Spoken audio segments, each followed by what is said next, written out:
Assalamualaikum warahmatullahi wabarakatuh. Hari ini kita belajar terkait dengan dampak pembakaran bahan bakar terhadap lingkungan.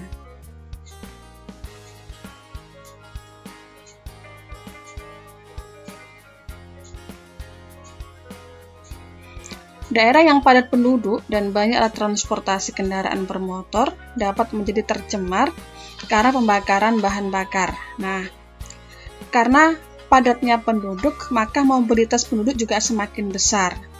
Karena itu, penggunaan alat transportasi juga semakin besar sehingga hasil pembakaran juga semakin besar. Namun, pada daerah yang banyak pepohonan, pencemaran udara itu akan lebih berkurang. Kira-kira kenapa?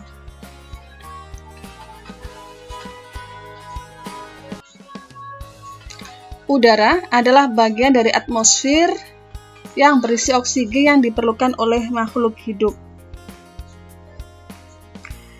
baik manusia, hewan, tumbuhan, maupun jasad lainnya. Atmosfer juga merupakan sumber karbon dioksida yang sangat diperlukan oleh tumbuh-tumbuhan dan merupakan penyumbang uap air.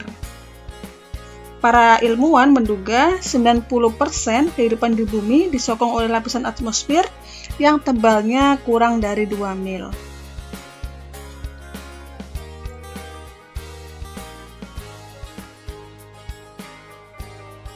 Bagian yang menjadi perhatian adalah lapisan atmosfer yang paling bawah, yaitu troposfer dan stratosfer, yang berisi udara dan langsung berhubungan dengan kehidupan manusia dan makhluk lainnya. Di mana udara itu merupakan campuran dari gas nitrogen yang paling banyak 78%, gas oksigen 20%, karbon dioksida, uap air, hidrogen, dan ozon, dan masih banyak lain sebenarnya yang menjadi susunan udara bersih.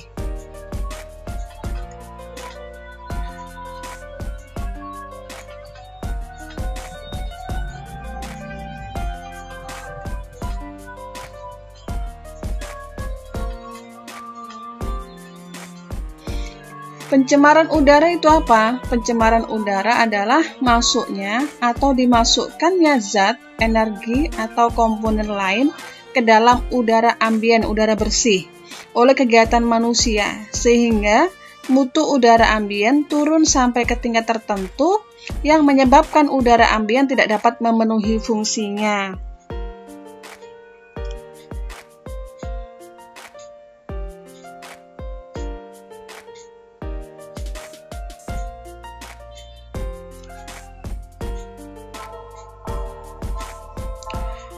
Baku mutu udara ambien ini merupakan standar kualitas yang menentukan kualitas udara. Adalah ukuran batas atau kadar zat, energi, atau komponen yang ada atau yang seharusnya ada dan atau unsur pencemar yang ditenggang keberadaannya dalam udara ambien. Maksudnya secara standar, ukuran komposisi apa saja yang harus ada dalam udara itu, atau ketika ada unsur pencemar masih dalam jumlah yang wajar, itu dinamakan dengan baku mutu udara ambien. Standar mutu udara itu berkualitas.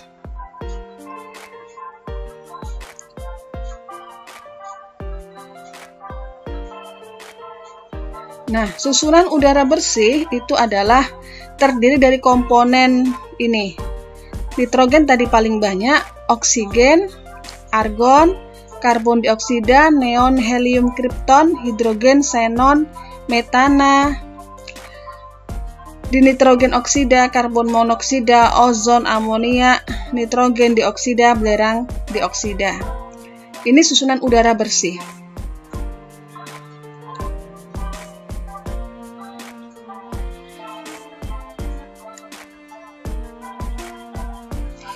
Kemudian, zat-zat yang menjadi pencemar lingkungan itu adalah yang pertama, karbon monoksida. Karbon monoksida itu gasnya tidak berwarna, tidak berbau, tidak berasa, dan tidak merangsang. Karbon monoksida dapat mengganggu pernapasan, denyut nadi, tekanan darah, dan refleksi saraf, sesak nafas, dan pingsan, bahkan kematian. Gas CO2 itu racun bagi manusia karena dia dapat bersenyawa dengan hemoglobin dalam darah. Sumber karbon monoksida itu adalah dari pembakaran tidak sempurna dari bahan bakar minyak bumi. Atau ketika misalnya kendaraan bermotor itu kurang bagus, maka dia menghasilkan pembakaran tidak sempurna, dan ini menjadi sumber dari pencemar lingkungan, sumber dari karbon monoksida. Nah, untuk mengurangi pencemaran, para ahli motor menggunakan konverter katalitik.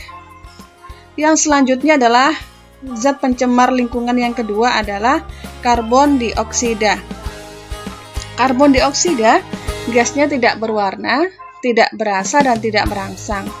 Sumber karbon dioksida adalah pembakaran sempurna. Selama manusia itu menggunakan bahan bakar kayu, maka pertambahan gas dioksida dapat diabaikan. Karbon dioksida itu ketika berlebihan dalam udara atau di atmosfer, maka dia akan membentuk suatu lapisan transparan.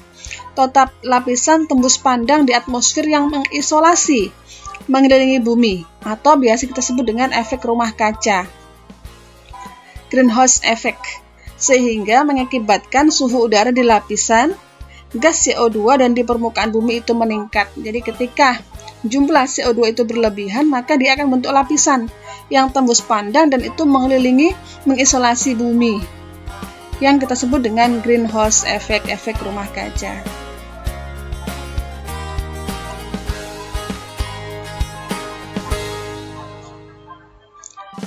Karbon dioksida berguna dalam proses fotosintesis dengan bantuan sinar ultraviolet dari sinar matahari. Kemudian untuk mengurangi jumlah karbon dioksida perlu adanya penghijauan dengan menanam pohon, memperbanyak taman kota, memperluas hutan konservasi, serta pengelolaan hutan dengan sistem tebang tanam. Jadi ketika ditebang maka juga harus ada yang ditanam.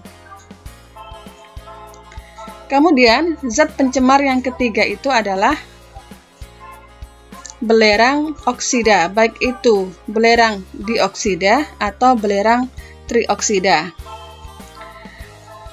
Merupakan gas tidak berwarna dan berbau, sangat menyengat dan menyesakkan nafas walaupun kadarnya rendah.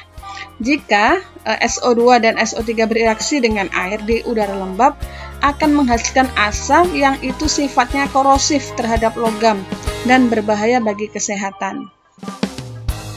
Asam sulfat di udara lembab membentuk aerosol berupa koloid yang mudah larut dalam air hujan, sehingga menyebabkan hujan asam, yang itu bisa membinasakan tumbuhan.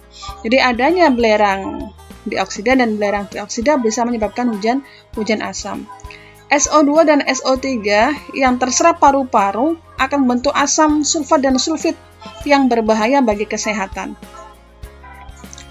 Selanjutnya adalah nitrogen oksida, baik itu nitrogen monoksida maupun nitrogen dioksida.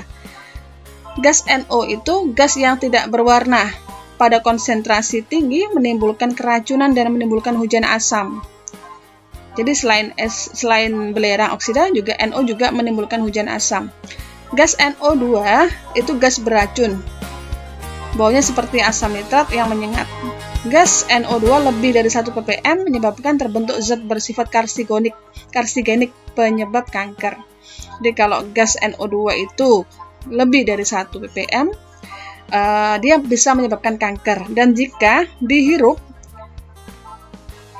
dengan jumlah 20 ppm menyebabkan kematian dalam waktu singkat.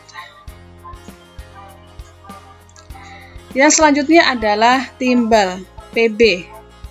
Ini warnanya kebiru-biruan atau keabu-abuan. Bersifat toksik dan menyebabkan kerusakan sistem saraf, menghambat pertumbuhan, mengurangi kemampuan mendengar, memahami bahasa, dan menghilangkan konsentrasi. Sumber utama pencemaran adalah pembakaran bahan bakar kendaraan bermotor.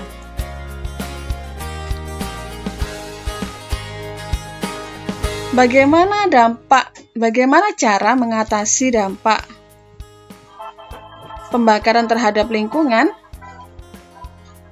Nanti silakan dicari minimal 5 cara yang dapat digunakan untuk mengatasi dampak pembakaran terhadap lingkungan. Silakan dicari bagaimana mengantisipasinya agar pembakaran itu tidak berdampak negatif terhadap lingkungan.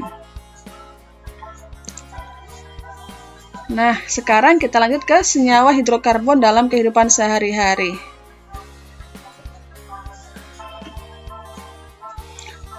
Bahan bakar itu dibuat pada industri petroleum atau industri petrokimia.